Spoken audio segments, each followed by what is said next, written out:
Bonjour et bienvenue. Vous écoutez Akibapla, le podcast qui porte la voix des passionnés du vivant en Occitanie. Je suis Audrey Boyer, naturopathe certifiée, et depuis 2023, je sillonne l'Occitanie avec mon micro pour interviewer des amoureux du vivant. Chaque mardi, je vous partage des conseils concrets et des rencontres inspirantes pour mieux prendre soin de vous et du monde qui nous entoure. Si le podcast vous plaît, pensez à vous abonner et à le partager autour de vous. C'est une petite action pour vous, mais un grand soutien pour moi. Vous êtes prêts ? Alors, place à votre nouvel épisode. C'est l'été et le podcast est en pause. Alors pendant cette période estivale, je vous propose de redécouvrir ou de découvrir des moments forts qui ont fait la réputation d'Akibapla Podcast. Aujourd'hui, je vous propose de redécouvrir un moment choisi de l'interview réalisée en mars 2025 avec Alina Robin, naturopathe et conseillère en mycothérapie. Dans cet extrait, elle nous explique pourquoi les champignons médicinaux sont si intéressants pour notre santé. Si vous voulez retrouver l'épisode en entier, je vous mets le lien en description. Bonne écoute. Alors justement, pourquoi les champignons sont si intéressants pour notre santé et notre bien-être ? Est-ce que tu peux nous en dire un petit peu plus ? Oui. Et on va voir après que il n'y a pas tous les champignons qui sont Oui. intéressants, évidemment. Il y en a certains qui sont plus intéressants que d'autres. Donc déjà, voilà, nous dire peut-être pourquoi les champignons sont intéressants pour notre santé. Tu parlais de molécules tout à l'heure. Est-ce que Oui. tu peux nous en dire un peu plus ? Pour revenir un petit peu à la question d'avant, c'est que en première année de naturo, je me rappelle Daniel Kieffer, paix à son âme, parce que je suis très qui nous a quittés il y a pas longtemps, nous a parlé des premières années des champignons et de l'utilisation de leurs champignons. Bon, il a utilisé peut-être je sais pas un quart d'heure, mais c'était vraiment des super informations qu'il nous a données. Donc comme naturopathe qui utilisait les champignons.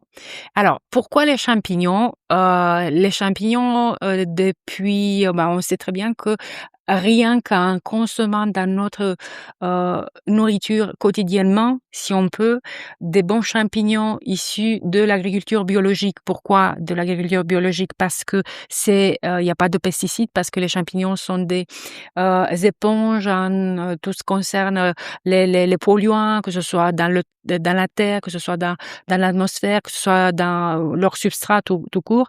Donc, parce qu'ils poussent pas que sur la terre, il y a dans le bois et tout ça. Donc, la consommation quotidienne ou fréquente, hebdomadaire des champignons, c'est un bénéfice pour la santé. La médecine traditionnelle chinoise recommande 1 fois par jour les champignons, un plat de champignons. Après, dans les champignons comestibles, il y a des champignons qui sont plus ou moins thérapeutiques. Et ça, donc le laboratoire IFASA-Terra étudie que les champignons médicinaux. Ils ont une grande recherche, des dizaines d'années de recherche dans ce domaine-là. Il y a d'autres laboratoires, bien sûr, qui s'appuient sur leurs recherches, ils font leurs propres recherches, et c'est pour ça que c'est bien, tout le monde connaît de plus en plus les champignons et leurs propriétés thérapeutiques.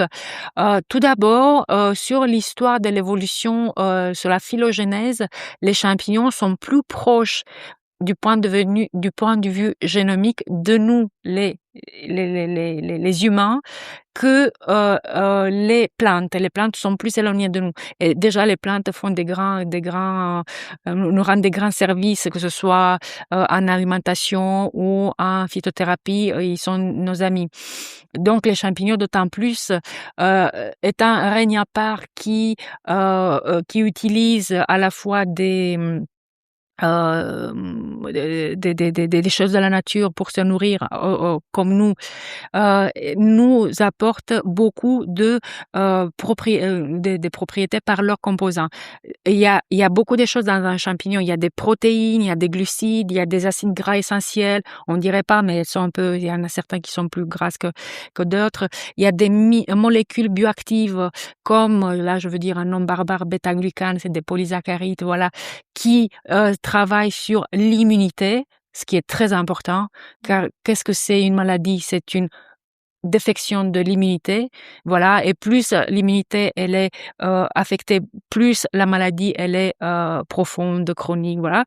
Donc il y a des vitamines, il y a des oligo-éléments rares,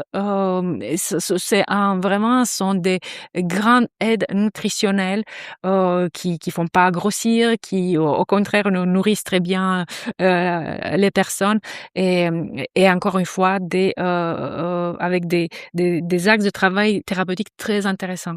Tu nous parlais donc du laboratoire IFAS Datera, puisque tu Mmh. es conseillère en mycothérapie Mmh. dans ce laboratoire. Mmh. Ce laboratoire commercialise, je crois, 11 champignons médicinaux différents, et chaque champignon a des caractéristiques propres. Alors, ils peuvent également aussi agir en synergie, donc c'est-à-dire qu'on peut retrouver des complexes de différents champignons. Est-ce que tu pourrais nous parler, par exemple, du reishi, qui est le champignon peut-être le plus connu? Quels sont ses bienfaits? Oui, oui, oui. Reishi, il est plus connu grâce à ses composants. Dans le monde scientifique, les chercheurs ont dénombré jusqu'à ce jour, et c'est pas fini, 400 principes bioactifs. Donc voilà, énormément de composants, terpénoïdes, énormément des molécules, bioactives qui nous font du bien et il agit sur plusieurs axes de travail. Il est connu, comme, c'est à la fois c'est un champignon qui, enracine, qui donne la stabilité, autant psychique que physique et ils travaillent aussi sur d'autres régulations. On a mentionné avant l'immunité, par leurs fibres, par sa fibre, leurs fibres, tous ces champignons reishi, il y en a plusieurs reishi, mais voilà, ils sont des prébiotiques, donc ils nourrissent nos propres bactéries parce qu'on a chacun des bactéries spécifiques, bien qu'on a des bactéries en commun.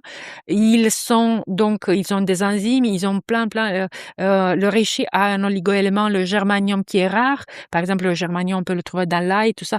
C'est un grand ami du foie. Le germanium a un oligo-élément qui entretient la jeunesse. Le reishi est appelé, le reishi c'est le nom japonais. En médecine chinoise, on l'appelle lingzi. Les empereurs chinois, ils l'utilisaient, surtout c'était réservé à la cour impériale, ils l'utilisaient parce que ça les baissait toutes les affections inflammatoires, toutes les signes de vieillesse, et on l'appelait le champignon de la jeunesse éternelle. Mais ça, à condition de le manger tous les jours, n'est-ce pas? C'est vraiment le champignon qui peut rendre énormément de services pour la santé. Par contre, il est pas mangeable. C'est hyper dur c'est comme du bois et c'est pour ça que les Chinois, ils l'utilisaient en décoction, ils le faisaient bouillir pendant des heures et des heures. Aujourd'hui, il y a plusieurs procédés. Il y a extraction à froid, il y a double extraction à froid, il y a extraction par ultrasons, il y a plein de types d'extraction. Mais c'est le champignon roi reishi. C'était Akiba Plat, le podcast qui porte la voix des passionnés du vivant en Occitanie. Si cet épisode vous a plu, pensez à le partager et à laisser une note sur votre plateforme d'écoute. C'est le meilleur moyen de soutenir mon travail et de faire connaître le podcast. Retrouvez-moi aussi sur les réseaux sociaux pour suivre toutes les actualités. Je vous dis à la semaine prochaine pour un nouvel épisode et en attendant, prenez soin de vous.